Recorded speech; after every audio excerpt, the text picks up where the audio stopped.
రవి ఒకసారి వినోద్ గారిని అడుగు, టైం అవుతుంది కదా. Okay sir.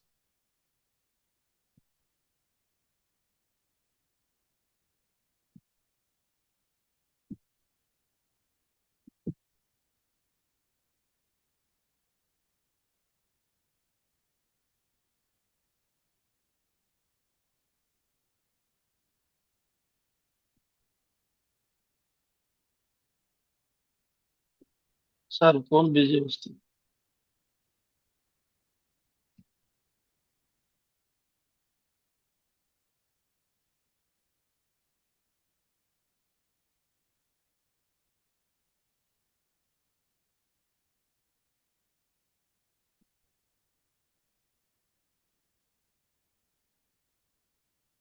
Arun ji,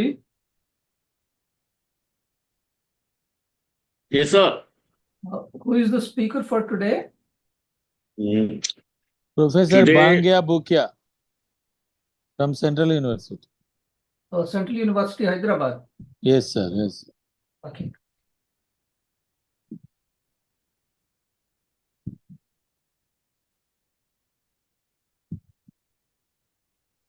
Yeah, I'm here. Vinod Kumar garu please. Yeah.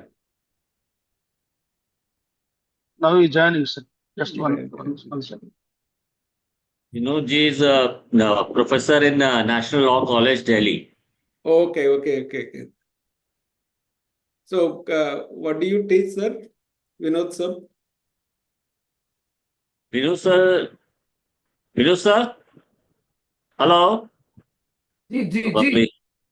Sir, Ji, but- can you tell me something about you? Tell us if you can. I'm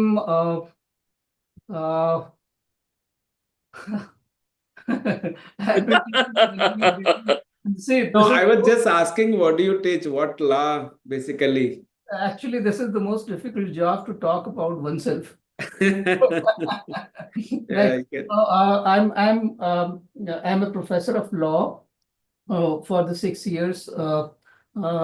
I joined NLU Delhi in 2009, and before that, I was teaching in university, the law faculty. So I've been teaching for about 18 years or so. So I teach. My sir son is passing out with his undergrad from Bangalore National Law School. Sorry. My son is passing out this year. Okay. From law, from Bangalore National Law School. Analyst Bangalore. Sir everybody please tension, we can start. Yeah. I think Now I invite Dr. Vinod Mishra to moderate these things. I introduce the speaker also. Thank you to all to join this the series of lectures Samvidhan Samalochan. I think I hand over to Vinod Mishra ji to take over. Okay, good evening, sir. Welcome you all for this very important lecture. The title of this lecture is The Adivasi Question and the Framing of Indian Constitution. We have with us Professor Bhagya Bhunkya. He is renowned professor. He is specialized in modern Indian history. His research interests include community histories, the effects of power and knowledge, governmentality and dominance, and the state and nationalism, intellectual histories of subaltern communities, identity politics by forest and hill people in the 19th and 20th century.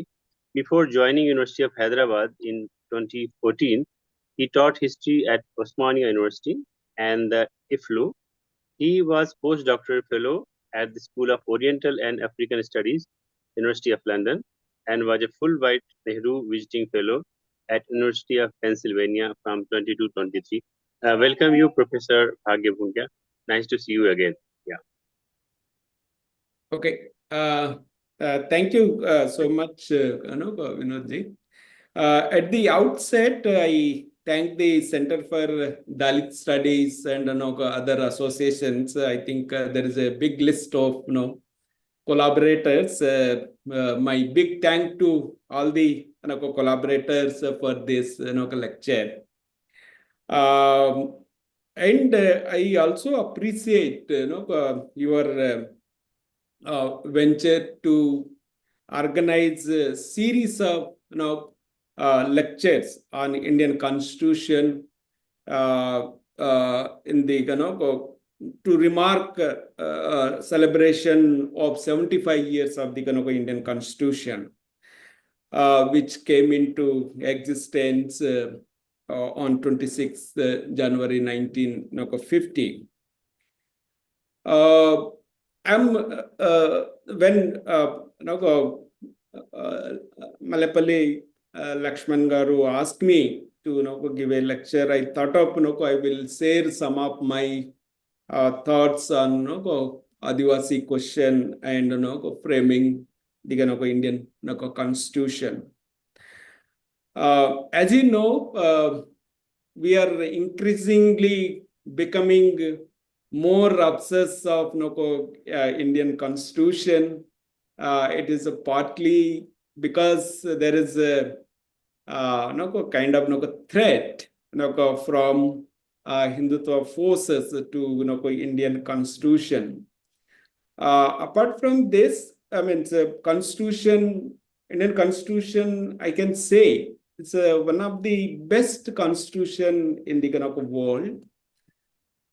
It guarantees protection and basic civil rights of all the communities in India. Particularly when it comes to Adivasis, I think it's only the Adivasis who have more protection in the constitution and who have more stakes in the constitution as well. So constitution is a very, very important for the Adivasi communities to actually assert their basic fundamental rights over their resources as well as forests and other political rights. Unfortunately, from not last decades, the Hindutva forces have been negating and basically dismissing Indian constitution on the premise that this constitution is against Hindu dharma. So recently, I think somebody has also written their own constitution. They wanted to replace the existing constitution with their own constitution as well. And BJP and its allies are also trying to amend, modify existing constitution as well. So what is there in their mind? We don't know, but going by the long history of their mother organization, we can easily make out what is there in their mind. Okay, so their understanding is that constitution is not built or written on Indian indigenous philosophy or culture, what they call dharma. So that is their primary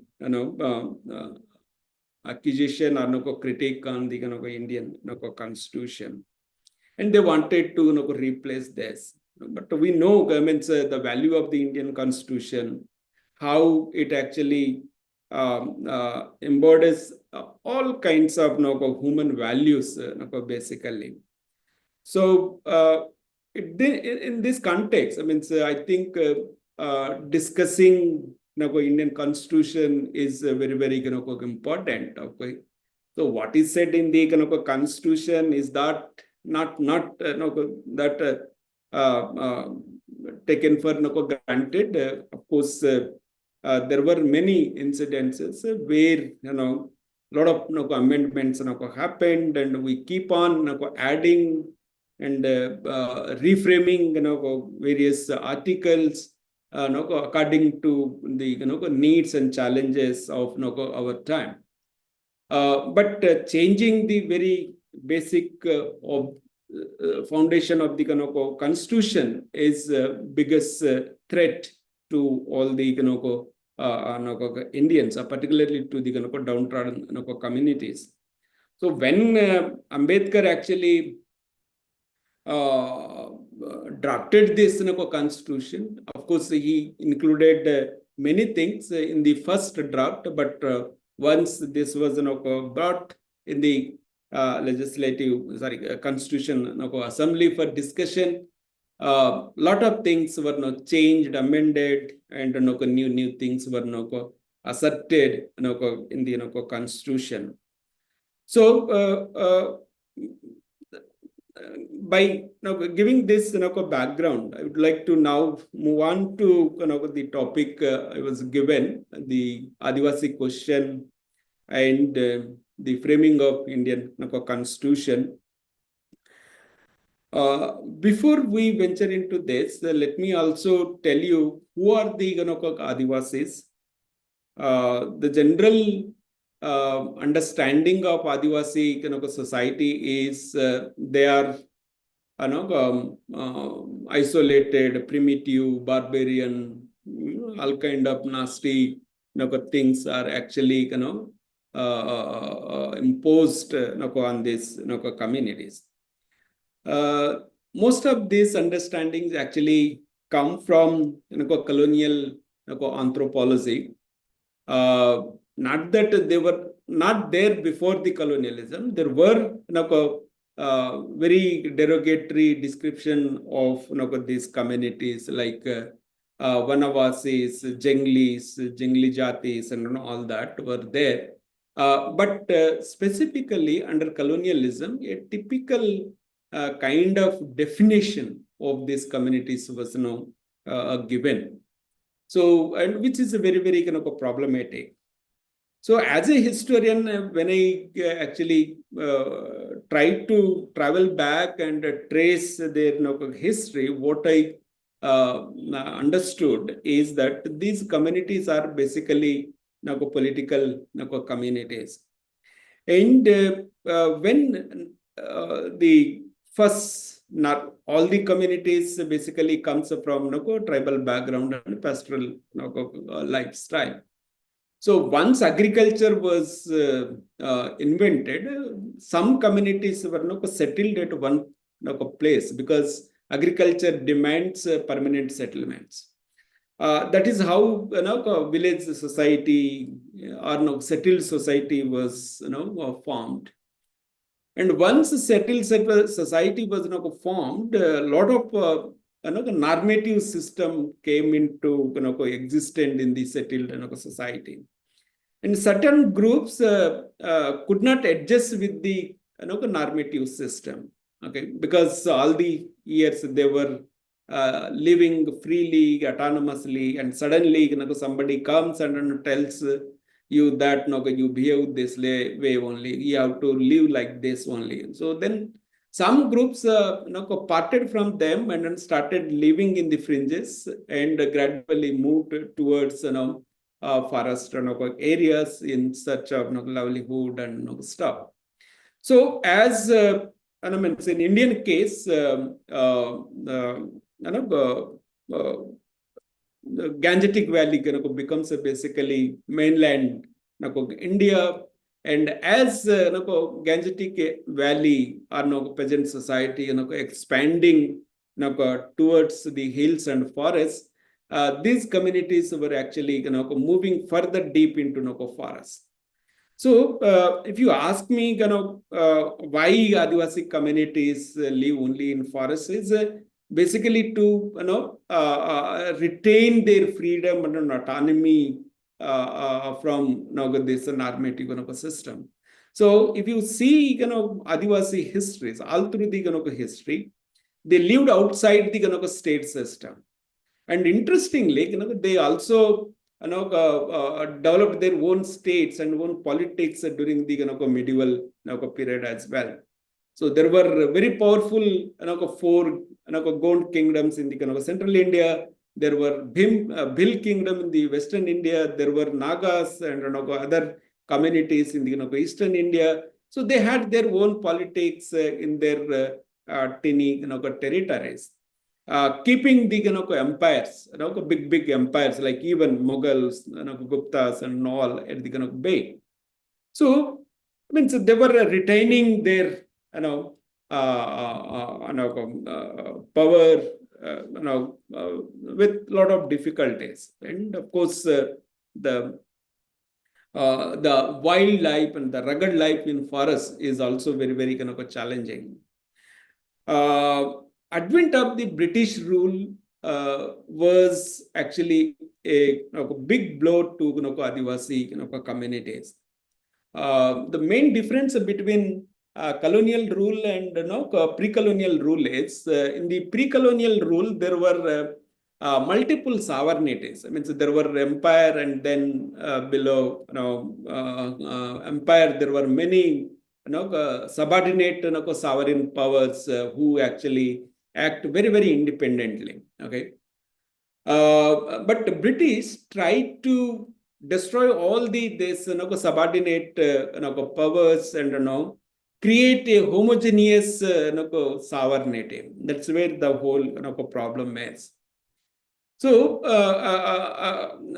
from the very beginning, they started actually resisting colonial state expansion in this in their area. And I must also tell you that the only community whom British could not defeat in India is that Adivasi communities. Even during the transfer of the power, Indian army was fighting in Balochistan with Pathan tribe. So there is a long history of this Adivasi communities, and we should also understand that whatever rights and safeguards given to Adivasi communities in the constitution was actually done or assured after a long struggle during the colonial rule, because they have been fighting. So as you know, there are two separate schedules in the Indian constitution. Schedule 5th and Schedule 6th. Schedule 6th deals with the Northeast India, whereas the 5th schedule deals with the other than our mainland India.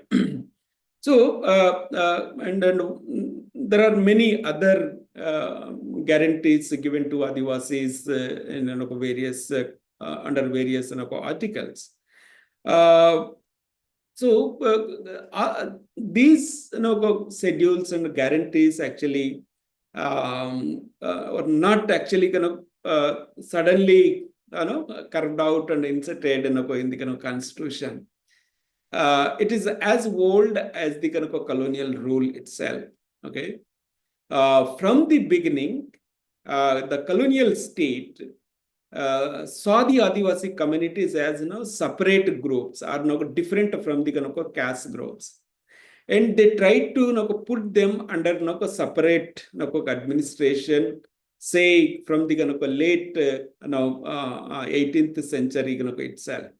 So after conquering the Bhil, they raised a separate Bhil agency, constituting a separate armed force to administer or take care of the Bhil areas in Western India.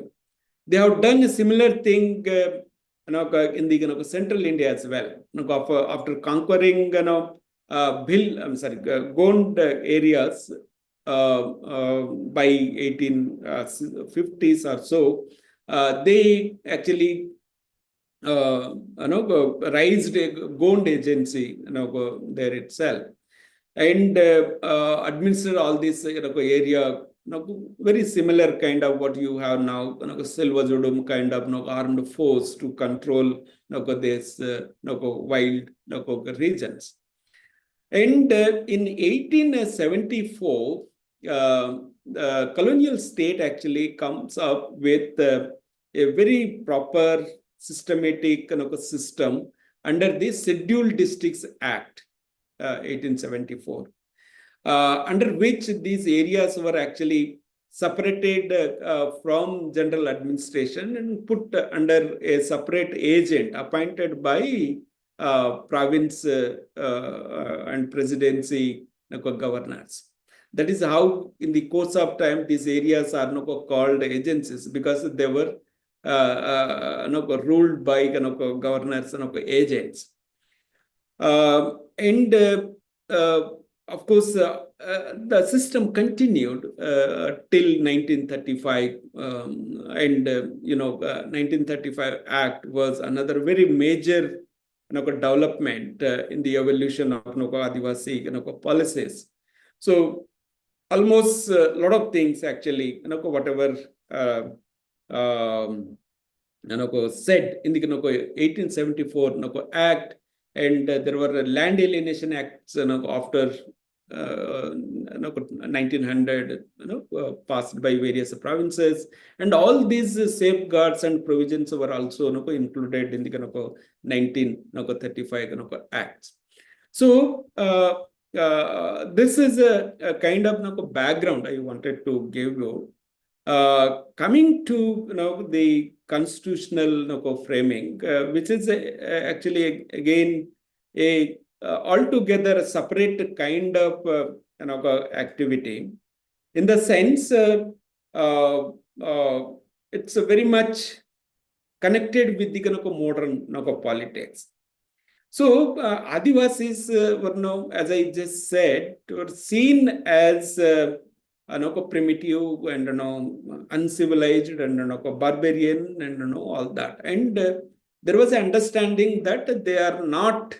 They were not fit for modern politics. So they were always kept outside the modern politics. They were not given any representation in any of the provincial councils, or even tahsil or district councils or municipalities or something. Okay. So the same premise that they are not fit for modern politics.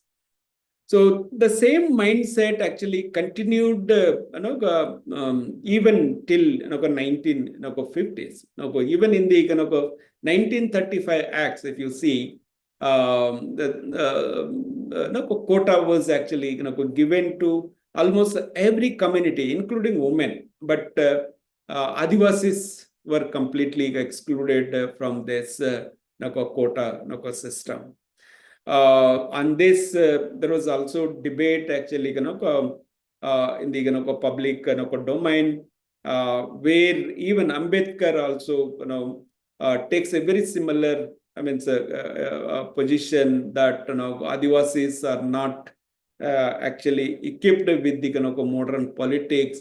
So if they are given this political rights or representation in the legislative council, they might be misused by other upper caste members. So on this, I'll come back to this later. But that was the kind of understanding held by mainstream political leaders and administrators and larger society as well. But it was the professional anthropologists and administrative anthropologists who were actually imagining, articulating Adivasis questions and Adivasis development, and they were actually literally taking care of the Adivasi communities during the colonial rule.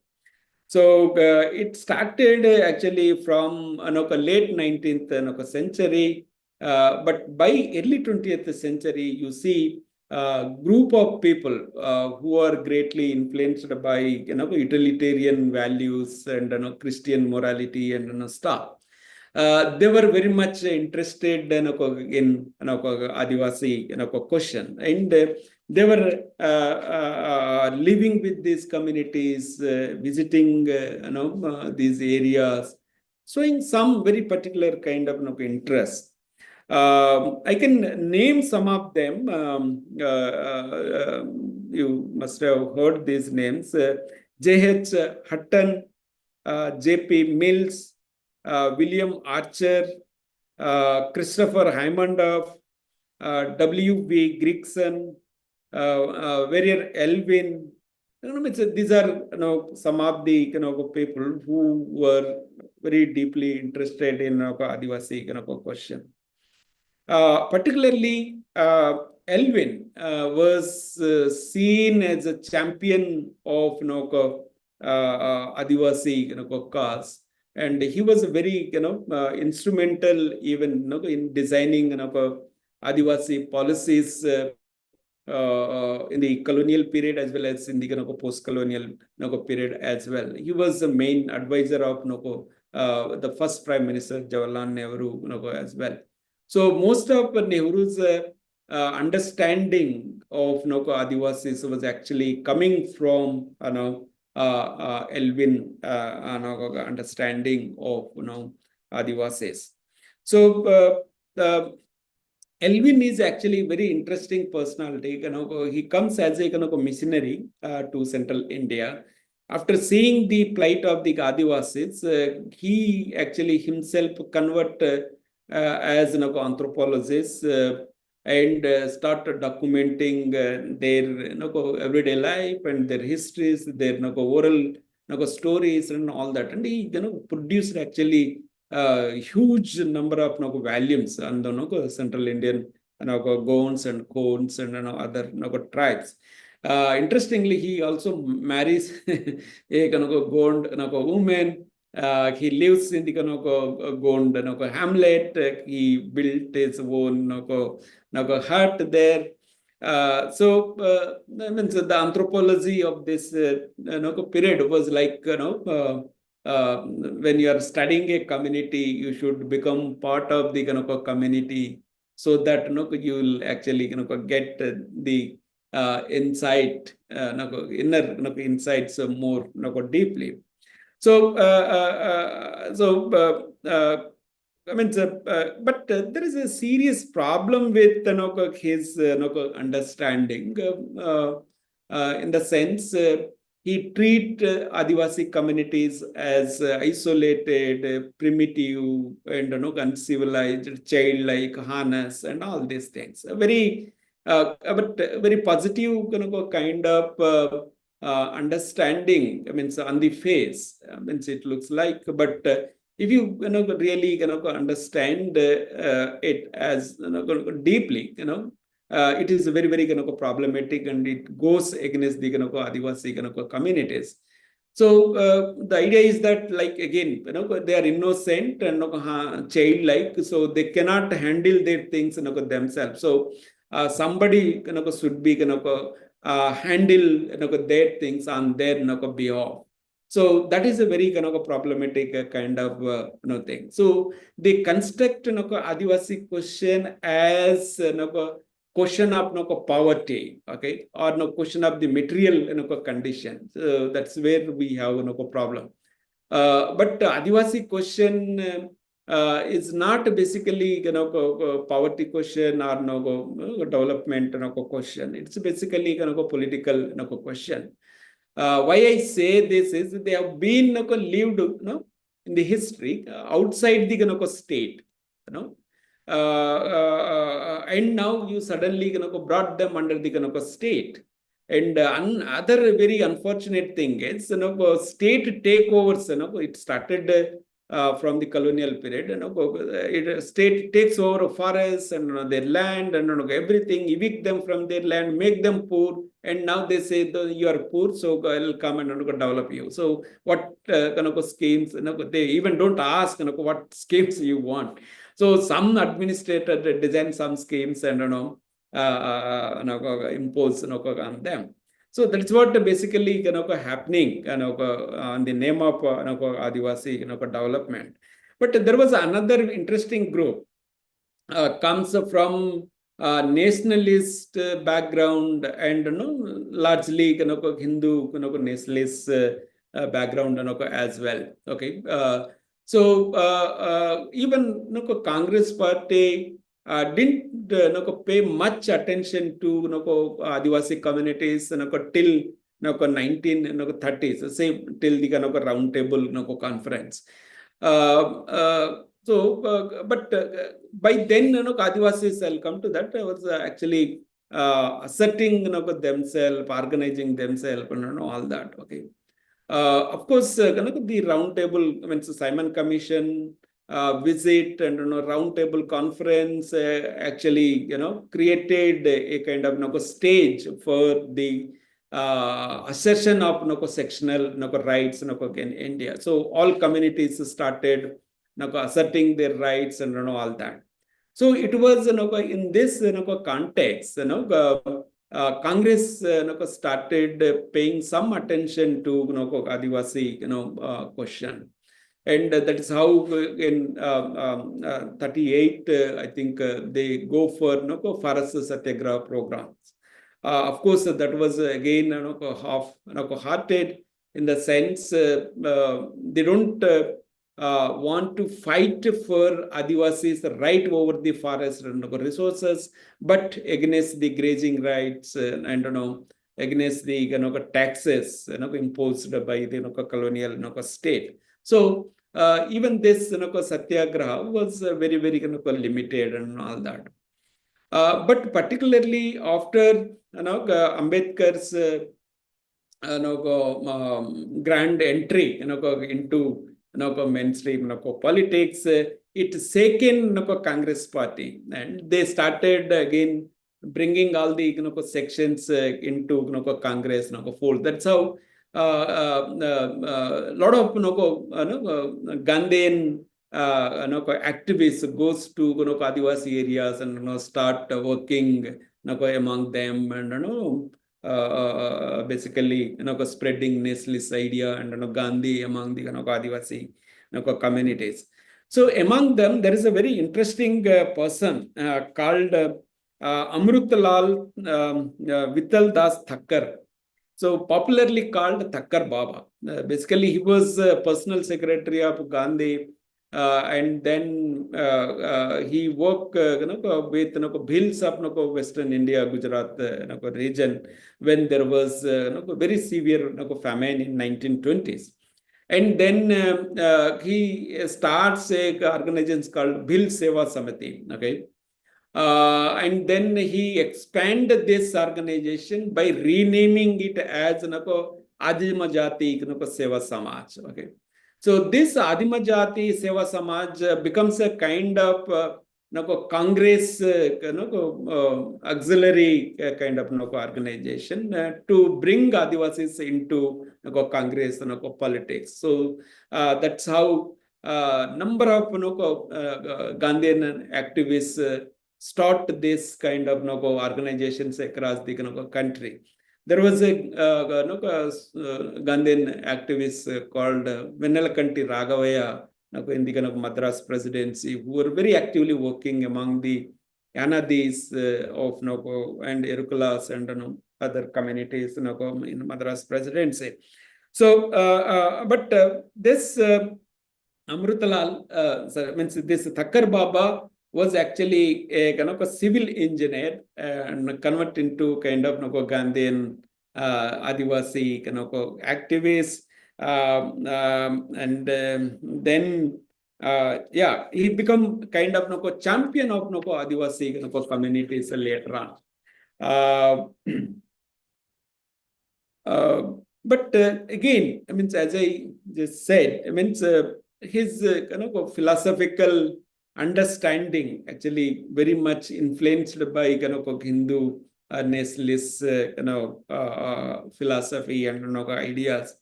If you go, you can read this. I mean, from his writings and from his various speeches given in various contexts. So yeah, no, he says, in one context, in fact, it is unjust and wrong to call the indigenous social workers interventionists. It would be proper to call them advocates of the policy of assimilation. The Aboriginal should form part of the civilized communities of our country, not for the purpose of swelling the figures of the followers of this religion or that, but to share with the advanced communities the privilege and duties on equal terms in the general social and political life of the country. Separatism and isolation seem to be dangerous theories, and they strike at the roots of the national solidarity. We have already enough communal troubles, and should we add to them instead of extinguishing the existing ones and seeing that we are all one and individuals. Safety lies in union and not in isolation. Actually, there was a kind of debate on assimilation and isolation of the Adivasi communities by end of the colonial rule. So all the administrators, activists, political figures divided into two groups. One is assimilationists who want Adivasi communities to bring into mainstream, and there was another group who wants Adivasi communities should be protected from the larger mainstream society or caste society. So as I said, Elvin is basically champion of this isolationist or protectionist kind of group, whereas Thakkar Baba was leader of the opponent group, and there was always actually exchange of debate and conflict kind of thing between Thakkar Baba and Elvin as well. So then Guria actually gives a philosophical foundation to this kind of understanding and all that. So when Simon Commission actually came to India, they to actually take opinion of the stakeholder of the colony. Almost every community gave their representation to Simon Commission, and then subsequently there was a roundtable conference. Of course, there was any representation of Adivasis in this initiatives, but there was a lot of churning actually happening in the Adivasi society, particularly in the central India, present Jharkhand area, where Adivasis were organizing themselves, for forming some number of organizations and all that.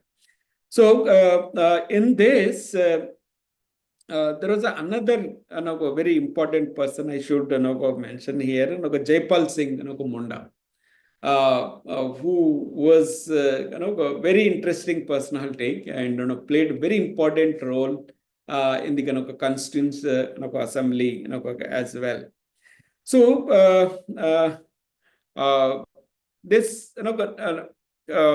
when 1935 Act was passed up following the roundtable conference, Act was brought, and then there was provincial council elections in 1937. So there was a lot of debate actually around exclusion and partial exclusion of the Adivasi areas as a part of the 1935 Act. Against, in the 1935 Act, Adivasi areas were excluded from general administration, including the political representations and all. So there was a lot of debate on this. And actually, within the Congress, there was a group, particularly from the Bihar region, because present Jharkhand and parts of Chhattisgarh very much part of Bihar province. So there were many leaders from very important, including Rajendra Prasad, Babu Rajendra Prasad, who was the chairman of the Constituent Assembly, also comes from this region. So the worry of the Congress leader was, if these areas are excluded, they will not get chances of participating in the politics or representing in the legislative councils from their areas. So there was a lot of opposition, particularly from Bihar Congress leader to exclusion of Adivasi areas. They actually formed a association called Association Against the partially excluded areas as well. And the Bihar Assembly actually passed a resolution revoking this partially excluded act in their province. So, but gradually there was some reconciliation, and at last they agreed, and of course there was a different position altogether by the Congress party at the end of the colonial rule. But let me briefly tell you about Jaipal Singh Munda. Jaipal Singh Munda, the most vocal representative of Adivasis inside and outside the constitutional assembly, he was born in a Munda Adivasi family of Kunti area near Ranchi. Singh is more popular for heading the Indian hockey team in Olympics in 1929. Actually, he brings a trophy for India in this competition. However, after his graduation in economics from Oxford University, with the help of a missionary, Singh cleared ICS exams as well, but he resigned during the probation period itself. Okay, he joined the Dutch cell group in Calcutta, but left his job on the second day itself. When he was asked by the branch manager not to use the Babu's lift in the building. So because he was denied to use the lift, which was again used by the Bengali Babus, so then he just resigned the job and came out. And he moved to again British West Africa, where he worked as a senior housemaster in the Prince of Wales College there. Okay, and then he comes back, and again he works with as a finance officer in the Bikaner State, and then also he works as a principal of Rajkumar College in Ranchi. So that is how, as principal of the Rajkumar College. Rajkumar College is again an interesting history to train these Gond chiefs, children, colonial state actually set up a separate college for their children. It is called Rajkumar College in Ranchi. And all their children were actually brought there and put in hostel, and they are taught agriculture, modern agriculture, and then also their traditional hobbies like hunting and other sports and all stuff. It's a very interesting thing. So, and then he becomes a very popular, and by then there were some actually already some organization of the Adivasi communities, and then the entry of Jaipal Singh Munda, this was shaped into one larger organization called Adivasi Mahasabha, so which was formed in 1938. So after that, I mean, he becomes a president of this, and then he becomes a sole representative of the Adivasi communities, and you have been arguing outside and inside the constituents assembly during the framing of Indian constitution. So and he was very tactically maintaining relationship with the downtrodden communities as well as with the Muslims as well as with the colonial state as well.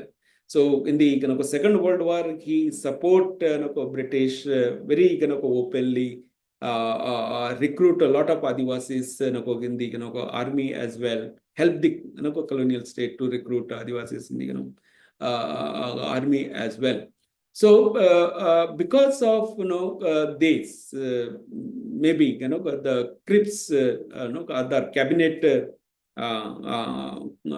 committee puts one of the condition that all the sectional groups, I mean, so the minority groups, Adivasis and other religious communities and Dalit communities should be consulted and given say in the constitution assembly. So it is because of this kind of proposal by the cabinet committee. These groups are now given some say in the constitution assembly. And as you know, constitution assembly was formed in July 1946 to frame a constitution for future India was, but it was mainly dominated. After partition, it was completely dominated by the Congress party. Almost it represents 82% of the total members. So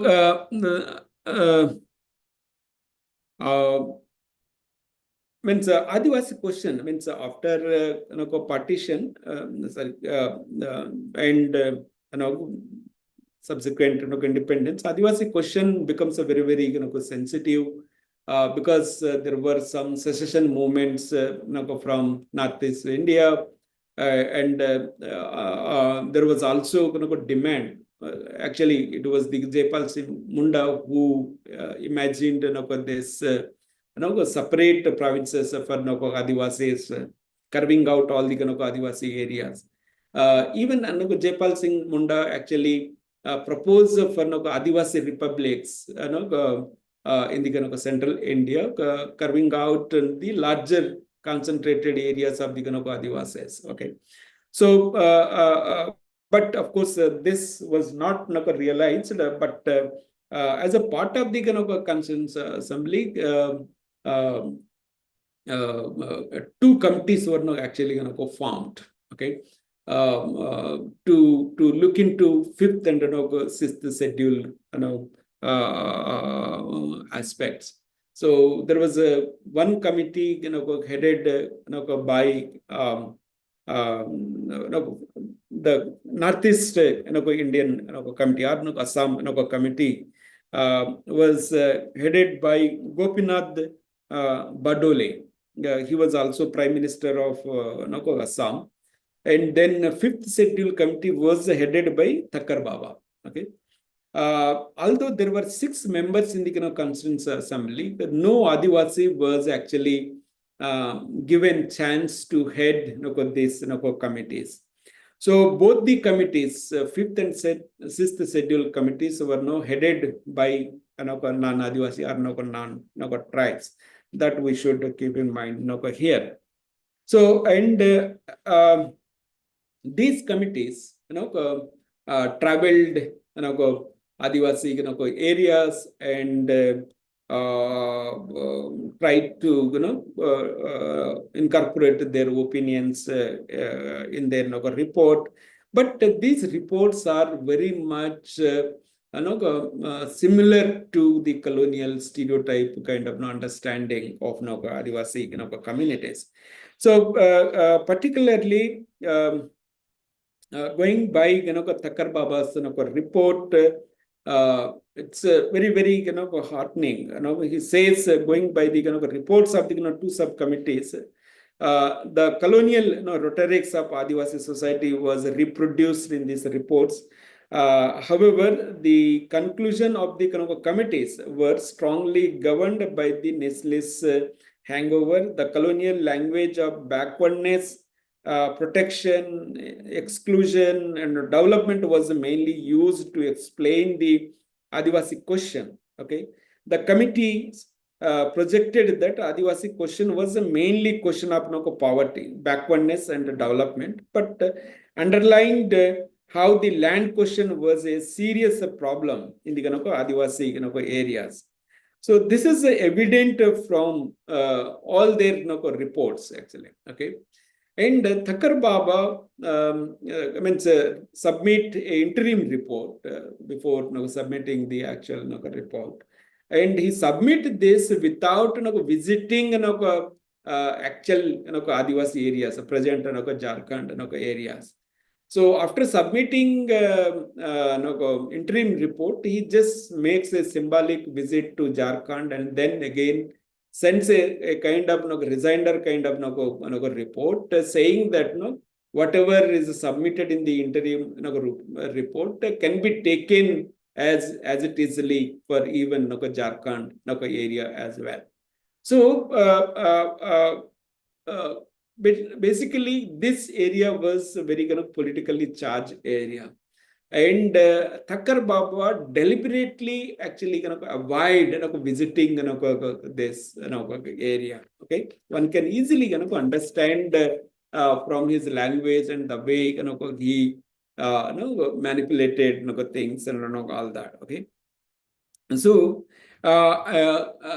the other very interesting thing is when these two committees submitted the report, they were accepted without any discussion. Okay, so there was understanding that these all poor and backward people. Okay, let it be there whatever proposed by the committee subcommittees. So how do we take this is very important. I think it's the kinds of carelessness, negligence towards this communities you actually can understand. So discussion, they were discussed only the draft constitution comes into assembly. Okay, so the discussion took place on the draft on 5th and 6th September 1949. So in the draft constitution, the administration of Adivasi areas of other than Assam were inserted in the 5th schedule, whereas the Assam tribal areas, 5th schedule, whereas the Assam tribal areas were inserted in the 6th schedule. So that's how the Adivasi areas of India are popularly called 5th and 6th schedules. Okay, so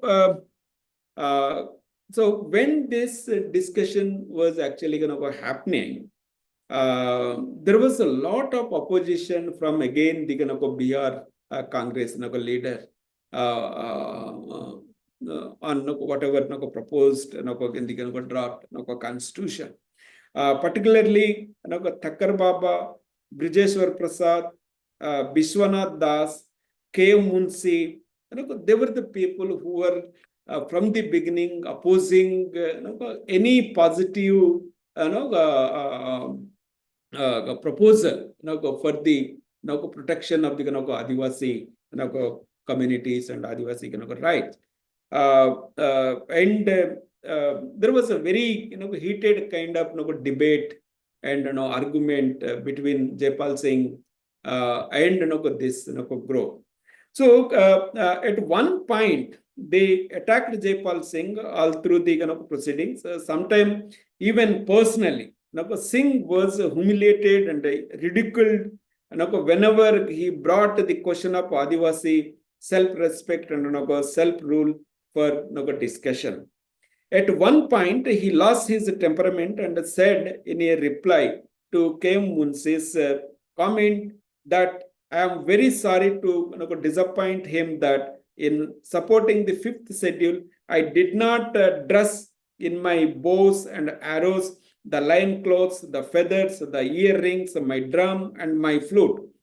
So many a time, Dr. B.R. Ambedkar, chairman of the drafting committee, come in, sings the rescue and push the Adivasi protection through.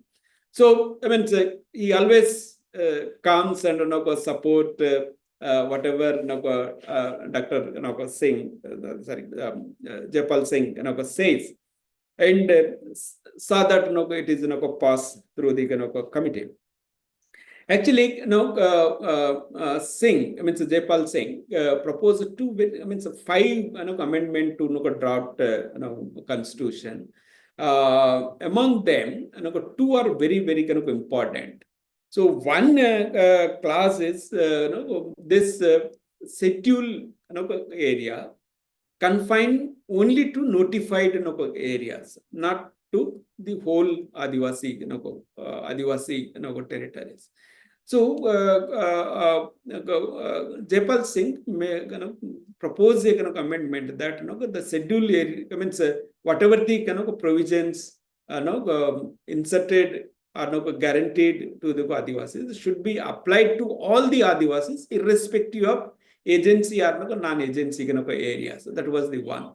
But there was a lot of opposition from again the Bihari group, and they were actually turned down by them. The second proposal was this. There was a proposal to form tribal advisory committee. Okay, so in the draft constitution, there was a proposal to make this tribal advisory committees as decision-making bodies. Okay. Now, on this also there was a huge protest and opposition by the again conservative Congress leaders, and they saw that it is weakened, and they just made it as a kind of advisory councils. So that is where actually Adivasis lost everything. I mean, Jaypal Singh actually fought for this anything like, but he couldn't get support from his colleagues. And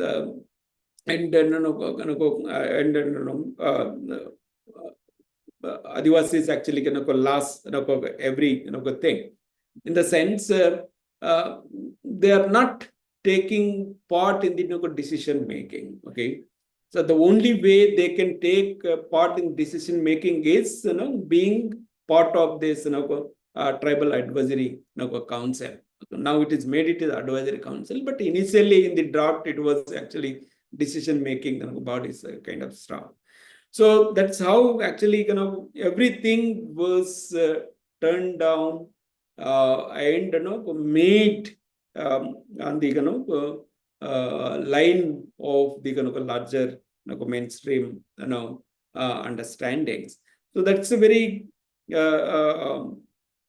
very heartening thing for the Adivasis. And actually Jaypal Singh had a very interesting discussion with Nehru outside the Constitution Assembly as well, where he says, see, Nehru, you are defining development, nation, you are defining nation, you are defining isms, but is there anything for the Adivasis in this constitution and in this nation?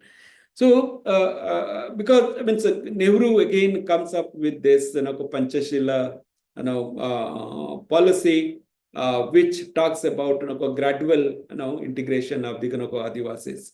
But what we see is this gradual integration actually turned into ruthless assimilation of the Adivasis.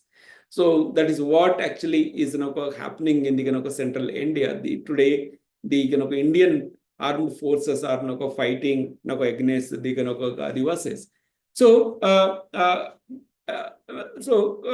mean, so Adivasi question is still remained unresolved. It is remained unresolved because no, it is a political question. Okay, and Indian government is not ready to actually resolve this or no recognize this question, Adivasi question, as a political question. So I think I'll stop here. I think I have taken already 1 hour. The problem with our teacher is once we start, we will stop only after 1 hour. So I'll stop here and welcome your comments and questions. Thank you so much.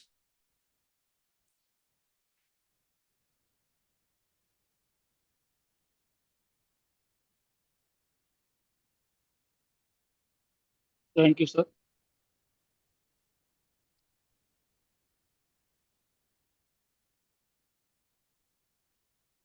Vinod, sir.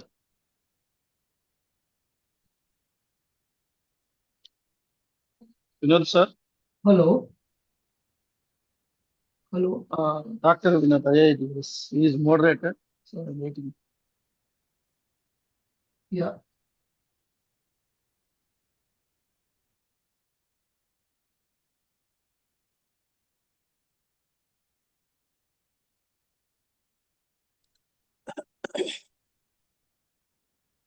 Hello. Sir, there, I think this I is think open for everybody. moderator has to. Hello. Hello. Yes, just now joined. Hello. Sir, Yes, sir. thank you to Professor Bangya Bukya. I think he elaborated all the happenings before the constitution adapted. What were the issues faced? And what were the issues raised? Then what were the person who are the persons worked for the tribal Adivasi issues on this context? Thank you very much, and I'm requesting to participants to raise the questions, and Professor Bukya will be reply to you. Thank you.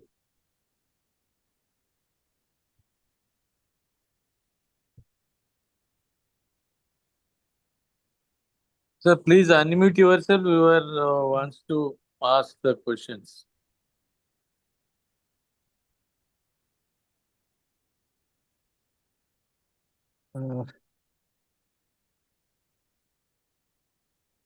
Hello. Yeah, please tell me, sir. Audible, sir? Yeah, it is audible. We can hear you. Jai Bhim to everybody, sir. Yes, sir. I Please, am please. MR. Here, I am engineer MR Dhroj from Himachal Pradesh. Sir, my simple questions are there to have some information regarding Adivasis. No doubt that the government is taking so many measures for the development of the Adivasis. Sir, Daroj, sir, please ask on the lecture, not general, please. You can ask the what he says. No, sir. Sir, my question is that, Professor, sir, that regarding, I want to know regarding origin of the Adivasi. Yeah. Were there Adivasis before the arrival of the Brahmin invaders? If so, then what were they doing, or their contribution in making India that time Sone ki Chidiya? And why are they considered heinous and uncultured? And are they the owners of forest land where they live? If yes, then how the government is grabbing their ownership for industries and installing statues and amusement parks? Are they called tribals? Is there caste system in Adivasis? If yes, then are they discriminate hate among castes? How much time will they discriminate? How much time you see take to come in the mainstream? Sir, So you thank are you, asking, Professor Saab. Sir, Sir, over to you, sir. you are yeah, asking the history of tribal. That is not the topic now. The topic is regarding the constitution making of the time. Then what were the issues he told? Then you can ask them. You are asking it's okay, but it's a very elaborate question. It will not possible to answer in this context. yeah. Okay, okay. Actually, I request requires you. another Okay. lecture, sir. It Yes, sir. requires another lecture. Yes. I request you to participate. Please confine to constitution, Adivasi issues, and what were the problems faced, what were the initiatives. Any missings, you can also add it, but please stick on the constitution and Adivasis. Thank you. Right, sir. Right. Thank you. Um, No, actually, I briefly, discuss about the origin of the Adivasis in my initial, remarks. I don't know whether you are there in the beginning, but it's actually, I mean, of course, Adivasis, the original inhabitant of this India, and there were many migrants that came from outside. Aryan. Before Aryan, there was Persians, Greek, Kushans, all that. So Right. many groups came in different forms, and they settled in the Gangetic area, present UP and Bihar. That becomes the mainland, and they started migrating towards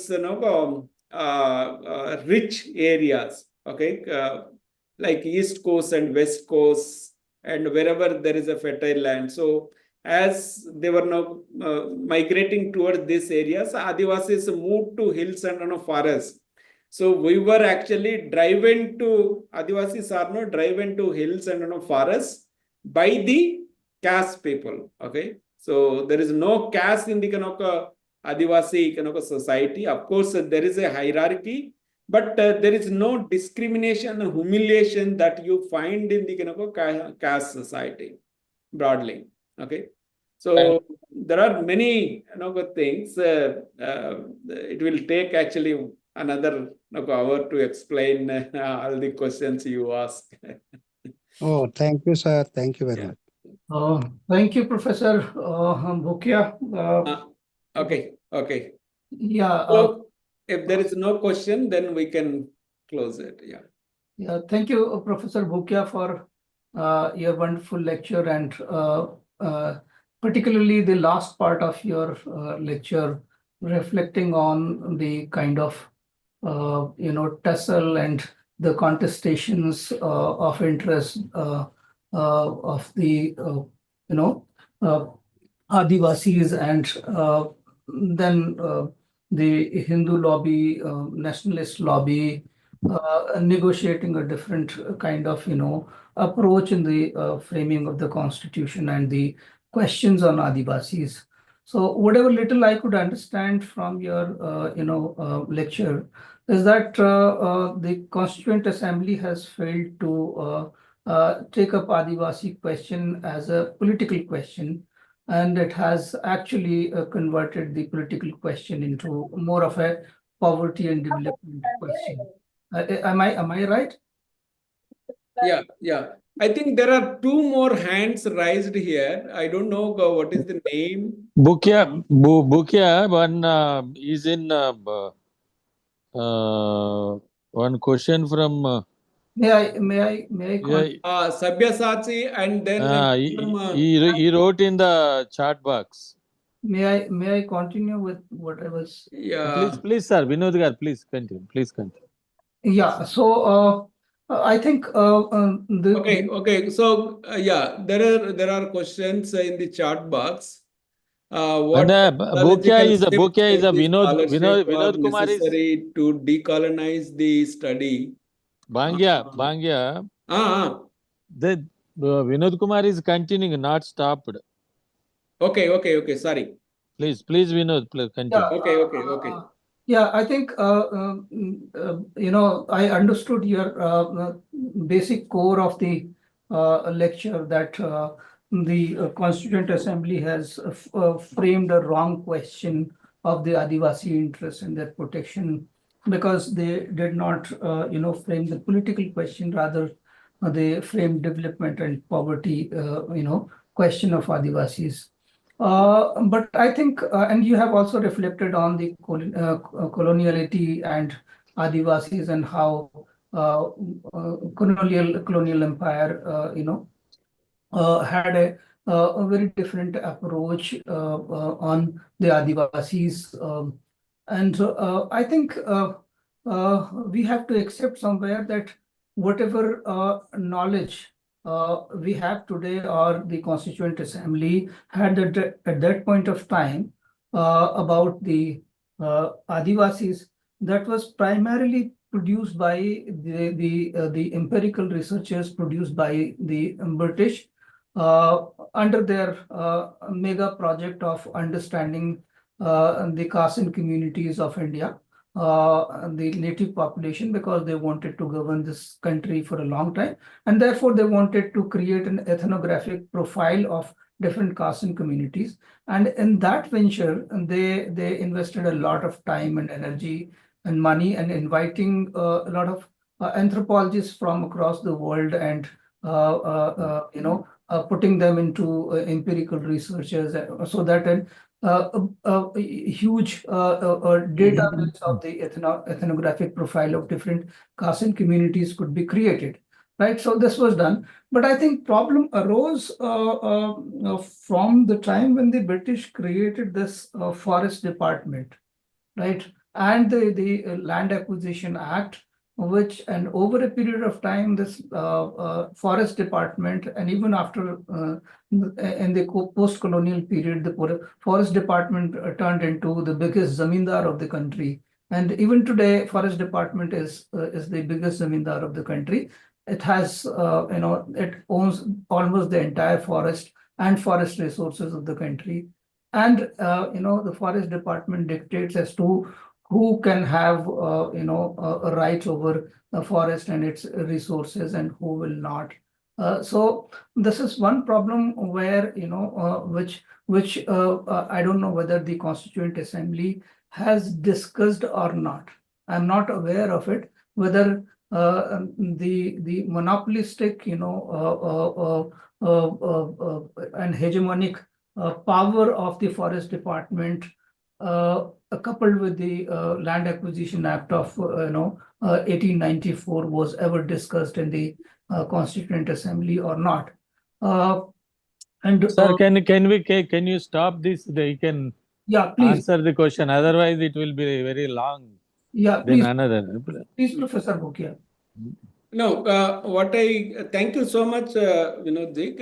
I think your question is something related with the forest and land question. Is there any guarantee for forest and land rights to the Adivasis in the Constitution? Okay, yes, there are a lot of protections inserted in the Constitution.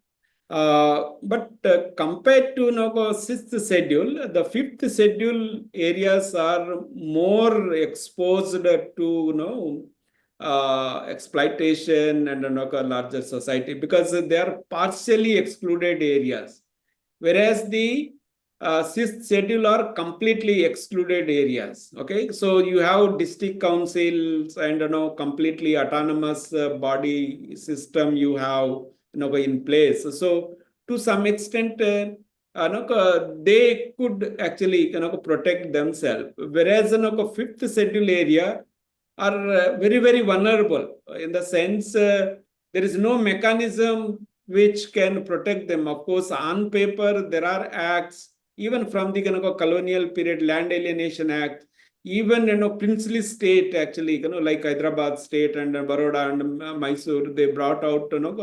land alienation, tribal land alienation acts, where land from Adivasi to non-Adivasi was completely banned. But still, there are many leakages of these acts, and it has been happening. And that means the recent PESA Acts and Forest Right Act actually promulgated on the very principle and the basis of the Constitution. Again, Constitution talks about guarantee of these communities' collective rights. So I mean, so particularly in the direct principles, there are mentions about these communities' rights. So based on that only, PESA Act was passed, and Forest Rights Act of 2006 was passed. So there are provisions. Yeah. Yeah, Navin Narayanji, I don't know what's your name. You have been raising hand. Thanks, sir. Yeah. Thanks.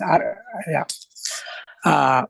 So my thanks to you, sir. After listening you almost 1 decade before I was in Okay. Osmania University, Oh, I think you very beautifully elaborate the system, personality, and the problem still exists. I think you beautifully defined each and everything. So I'm putting my question in that frame because right now I'm working here in Rajasthan for the last 18 years. There is a tribe is called denotified tribes. I also read your book as well. Okay. So issues, I think if you club the issues, I think Baba Sahib himself in book, Untouchable, aboriginal tribes, criminal tribes, and untouchables. Yeah. Yeah. So now I understand, I do admit, based on my research and everything, after the Renke Commission, Edate Commission, the issues still exist. So what would be the remedies from your side that people like us can take further on the two ground? One, the Indian politics as well as the international universities. At least Roma, Sinti, Gypsies are popping up. Yeah. But denotified issues not in Indian institutes. I studied at JNU, but there was no discussion about the denotified. So what will be the remedies? What will be your approach? I can take further. So that is my question. Thanks a lot once again. Yeah, thank you. Okay, thank you. Yeah, so problem is the questions of the marginalized communities is not discussed in the academic bodies, and they are completely neglected and excluded from say after independence. Okay, it's partly because you don't have a scholar from these communities background. Even though there are some who are working on Adivasis and Dalit communities, they are very, to some extent, I can't say they are not working, but they are working, but very superficial. Okay. So definitely a Adivasi or a Dalit working on their own community and a non-Dalit or non-Adivasi working on Adivasi or Dalit communities makes a lot of difference. That's there. So now Dalit studies have almost developed as a separate faculty. Yeah. And it's now got attention of global scholars as well. There are many people working on Dalit across the globe.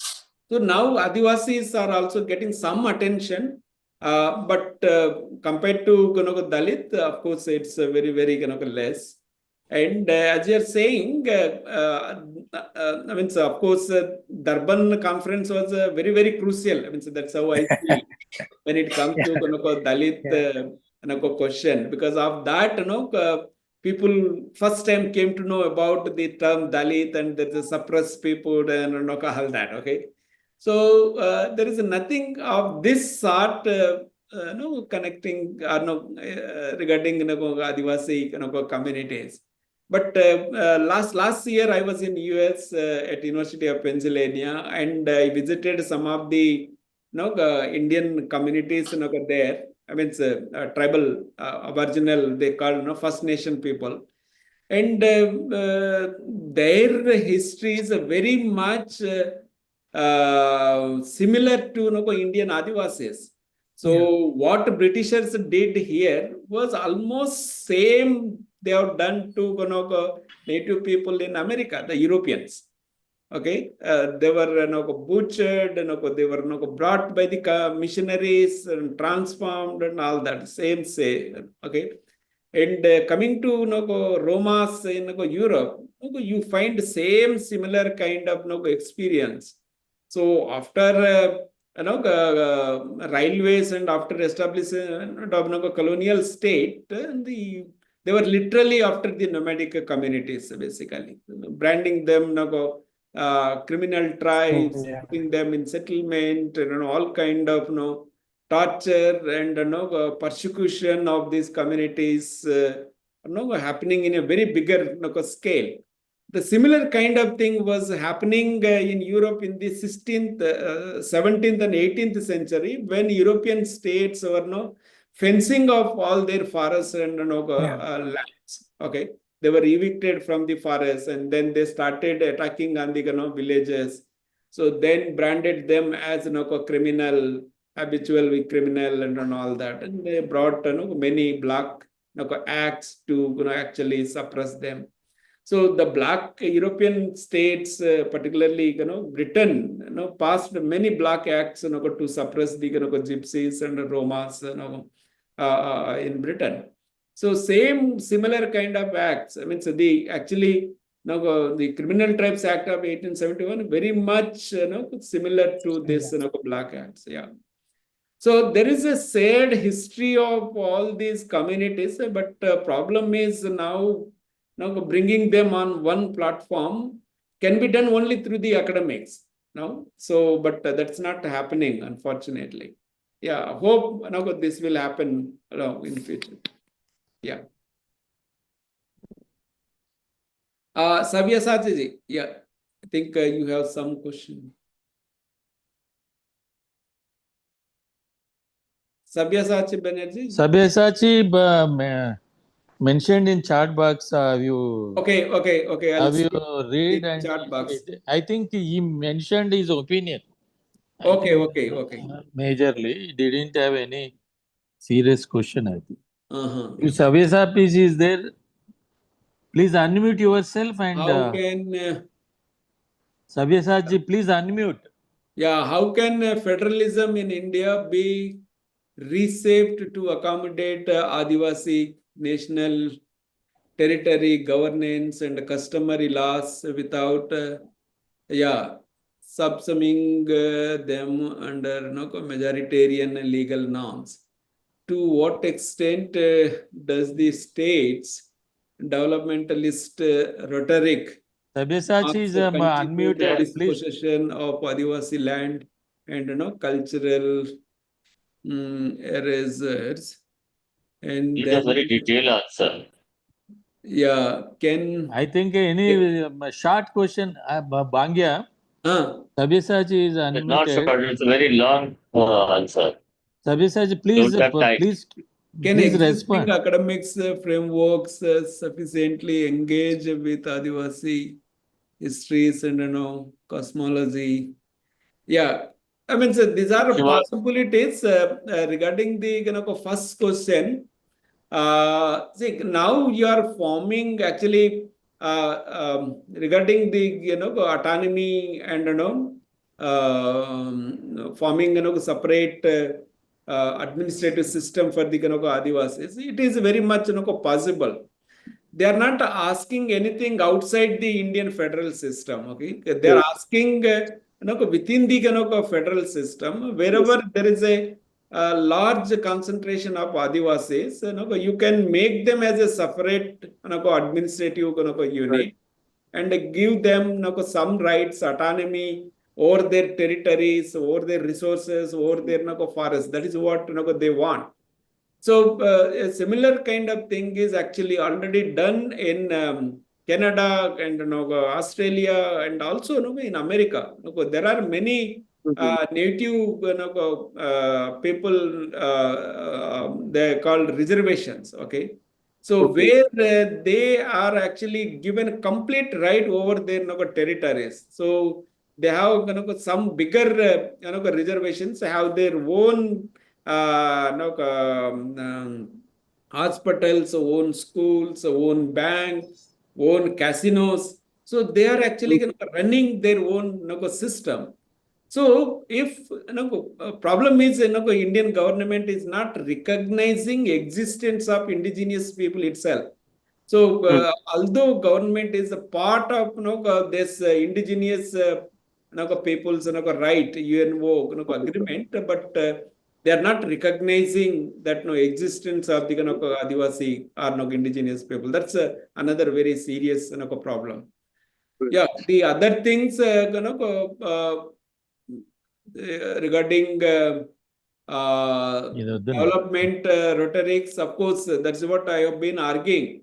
So this development are just only patchworks. I mean, so much money is allocated for Adivasi development, but there are many leakages in the process.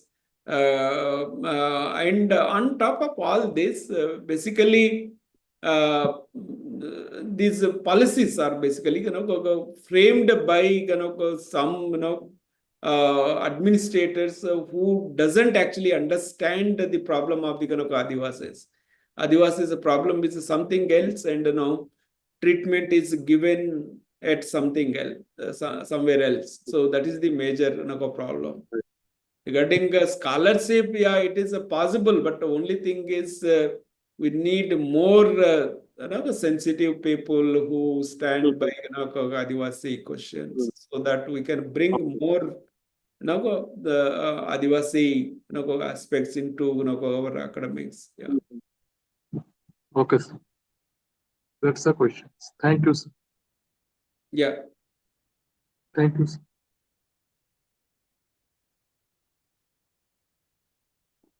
Sir, anybody is there? Have a questions? Otherwise, we will wind Yeah, up. my unfortunately battery is going down. My system battery, I didn't charge. Okay. But only I could say thank you very much. Okay, thank you so I much. really Thank got a you. very good information from you. Yeah, I Thank must you, thank you. Thank you, Bangya. Thank you very much. Yeah, I thank think you. Bangya, it should be form of writing. We are going to publish all the lectures in the series. Okay, Then okay, okay. second thing is we are going to have a congregation of conference, all the scholars who gave the lectures Okay, in January 26, 2026 okay, in okay, Hyderabad. okay, okay. We are inviting 75 scholars on that Okay, day. wonderful. One It's place. really a very big thing, Anna. A big event we are going. These are two things keep in your mind. Please give your write up as early as possible. Okay, okay, right. Yeah. Okay. Thank you very much. Thank Yeah. you. Yeah. Thank you to all who are participating in the lecture.